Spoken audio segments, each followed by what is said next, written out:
Jedna od varijanti trbušnjaka, odnosno vježbe za aktivaciju prednjih mišića kora, odnosno trupa, je takozvani torakalni trbušnjak. Zašto radimo baš njega? Pa on je klasičan trbušnjak, koji možeš nam pokazati, Josipa, klasičan.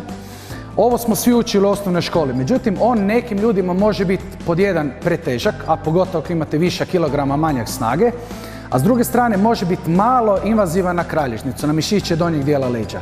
Zato ćemo napraviti varijantu koja se zove torakalni trbušnjak, gdje dižemo samo gornji dio trupa, a donji ostaje ili na podu ili sasvim blizu poda. Aktivirat ćete trbušne mišiće, a nećete tijelo izložiti prevelikom stresu i ovu varijantu možete napraviti bez obzira koliko imate godina, bez obzira koliko imate kila i bez obzira koliko ste slabi u samom startu. Ovo može biti početna varijanta dok ne dođete do punog trbušnjaka.